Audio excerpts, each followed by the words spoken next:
different method for analysis of circuits is being discussed. Previously, we have gone through the circuit elements and the topology, where we discussed the concept of branch, node and the loop. We have gone through the network laws, where say the KCL, KVL and Ohm's law. We have also discussed the nodal method of analysis, where the node voltages are taken as a variable instead of the branch current or branch voltages. On the analogous line, this particular method is also directed to minimize the computational effort, to have a focused approach, and the method can be implemented on computer. So with these particular objectives, we are discussing the mass current method. So on the analogous line of the nodal method, this particular is an application of the KVL. It deals with the mass current as variable instead of the branch current. So this particular is a distinction from the KCL, KVL, or you can say the nodal method.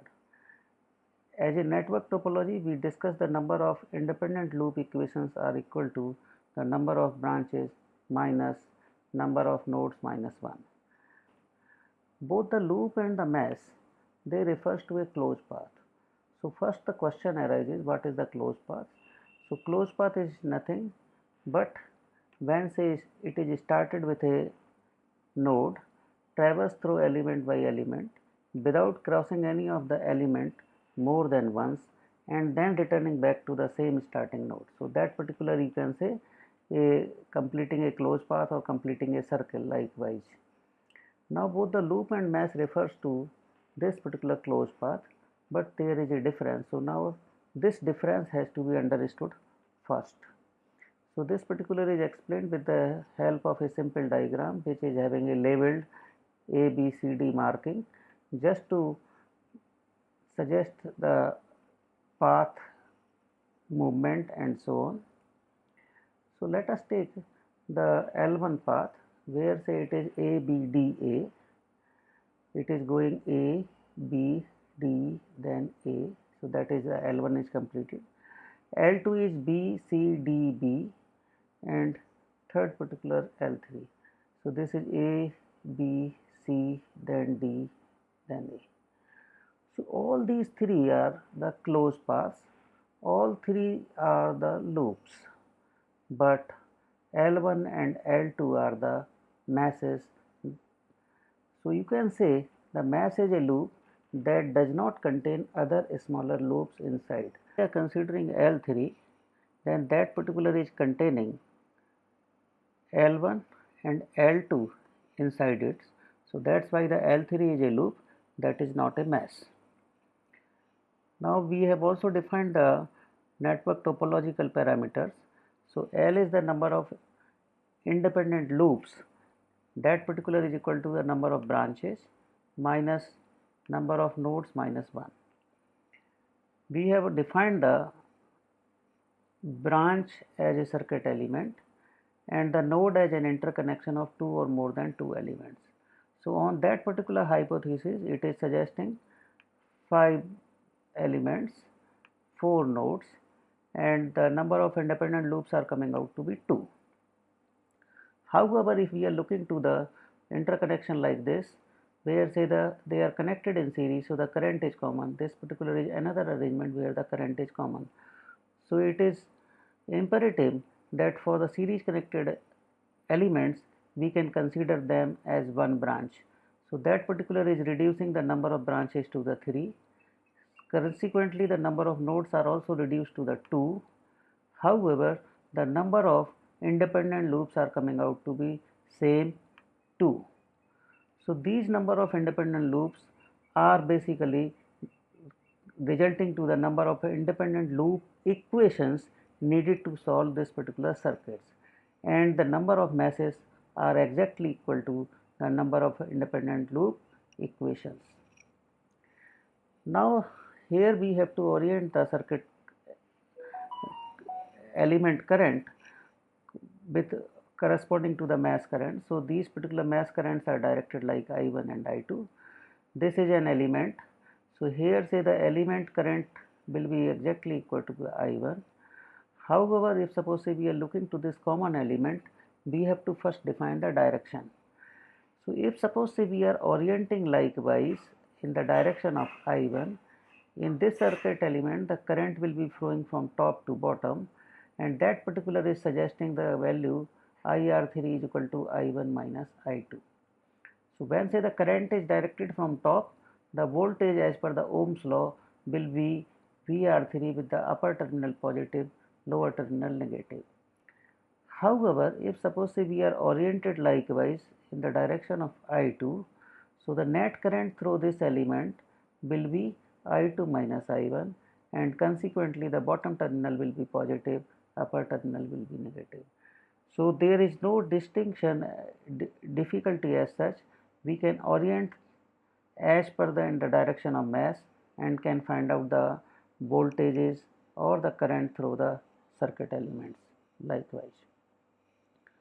So this particular method, it is based on the mass currents, and these particular mass currents are not the actual elements current, that particular has been highlighted previously. There has to be orientation, so I am requesting that they all be oriented clockwise, otherwise the method is general. So we can, if suppose some are oriented clockwise and some are oriented counterclockwise, the analysis can be done, but that particular will be a restriction as far as the implementation on the computers are concerned. Corresponding to each, we have to write the KVL equation with the mass currents as variables. Now, depending on the number of masses, the number of equations are resulted, and that we will be solving to find out the unknown mass currents. Once say the mass currents are known, we can find out the element currents and the voltages likewise. Now, this particular is basically the method and application of the KVL. So the KVL works well with the voltage sources. So initially we will be analyzing the circuit with the voltage sources. However, the method is general, and it will be extended further to include the current sources as well. So this particular, you can say, circuit which is having the three masses. So I1, I2, I3, these particular are the currents, and we will be writing the KVL equations. So what is the general procedure? You have to orient around a mass. So this particular is experiencing a voltage rise, so that is minus VA. This will be a voltage drop when the current is directed likewise from left to right. So that particular drop will be I1 minus I3 into R1. Then there will be a drop, and that drop will be R3 into I1 minus I2. So that particular is giving you the relationship of the KVL.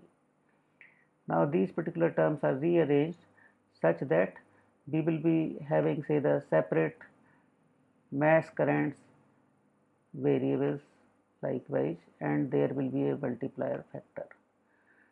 So on this basis we will be writing the KVL equation around mass 2 as well. Now in this, the point which is to be noted here, say in the mass 1 this is a voltage rise. If suppose you are orienting in this way, it is a voltage drop because the current will be entering to the positive terminal here. So there should not be any confusion. You can write the KVL equation around the third mass as well. So these particular blue colored equations, they are the rearranged form of the equation. So we can write them into a matrix form, and this particular matrix form is a general arrangement. So each of the equation is represented into one particular row multiplied by this a column vector. This particular matrix form is a general, so it is represented likewise. Now as say the matrix is a two-dimensional arrangement, so that two-dimensional, one particular to the row and another one subscript corresponds to the column. So on that basis we will be defining the individual elements. So Rij, that means the element value for the ith row and the jth column. So I and j are different, that's why it is representing a mutual term, and that mutual term is coming out to be negative of the resistance between ith and the jth mass. So if suppose we are referring to the 1 2, then this particular is the negative of the resistance which is connected between 1 and 2. RII, it is a self term, so it is sum of the resistances around the ith mesh. So whatever has been encountered in that particular ith mesh, that particular is written. Ij, that is the jth mesh current, no point. Now point which is to be understood, the Vj, it is the net voltage rise around the jth mesh. So as mentioned that in the previous example, this was a voltage rise Va. Here say in the second it was a voltage drop. This particular will be more clear when say we will be considering the examples. So this is, you can say, the same similar circuit where say the numerical values are added likewise. Corresponding to this first, this is resulting into -3 plus 2 into I1 minus I3 plus 4 I1 minus I2 is equal to 0. This is rearranged into the form like this. On the similar basis, we can write the other equations as well. And once these particular equations are solved by any of the method, we will be able to get the final results. Now the beauty of arranging this particular into the matrix form is replicated here. So as say it is having 3 meshes, so it will be resulting into a 3 by 3 matrix. R11, that is the first element. So sum of the resistances around the mesh 1, so 2 plus 4, that is by inspection we can write. R12, that is the negative of the resistance between the first and the second mesh, so 4 minus 4. On this line we will be able to make a complete arrangement. Now on this particular right hand side, this is experiencing a voltage rise, so this is voltage rise. Here say the voltage polarity is this like this, so the mesh current is coming out from the positive terminal, that will also be experiencing a voltage rise. So the point here is, in this arrangement, this particular matrix is symmetric, and you can write this particular matrix or the mesh equations simply by inspection. However, there is a rider that this particular holds true only when say there are independent sources likewise. So correspondingly by the matrix inversion we will be able to get the result. Now this particular method is extended to the circuit where say the dependent voltage sources are also present. Now in this is a controlling current, this is a controlled voltage, likewise it is having the 3 meshes, and we have to write the equations as such. But the point which is to be remembered, that this I0 controlling current is nothing but I1 minus I3 in this particular case. So you will be writing the equations likewise, minus 24 plus 10 I1 minus I3 plus 12 I1 minus I2 is equal to 0. On the similar line you will be able to write the equation. This is although a controlled or dependent source, but there is nothing to be taken care except we have to relate this particular value with the mesh currents. So these are, you can say, 3 KVL equations which we are able to get, and we have rearranged the term into the matrix form. So now the point which is to be remembered with this, that the matrix is not coming out to be symmetric as has been obtained previously, where say only the independent sources were present.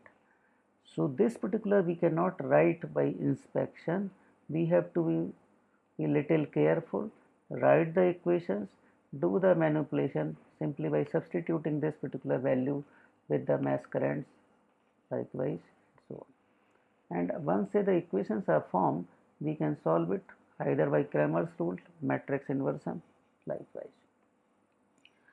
This is another method, another example. So in this Again say the three mass equations are to be formed. So first mass equation, second mass equation, third mass equations likewise. Here say this I0, this particular is exactly coinciding with the I3, which is the mass current, so that particular is written. Here as well, when these equations are rearranged, the matrix is not symmetric. So this particular care we have to observe that we can write this matrix form simply by inspection only when say the independent sources are there. Now with this background we can conclude or we can summarize something that mass is a loop that does not include any other loop within it. Mass analysis is an application of the KVL. Although the method is general, all masses be oriented clockwise or counterclockwise. We have developed the hypothesis or the discussion when say the masses are oriented clockwise. The mass equations can be written by inspection only for the circuit having no dependent source. Now one more point, that these particular mass currents are not the actual currents which is carried by the elements. However, the beauty that the element currents can be calculated by the mass currents. In the next, we will be dealing the mass analysis with the current sources. For further reading, you can refer these particular textbooks. Thanks.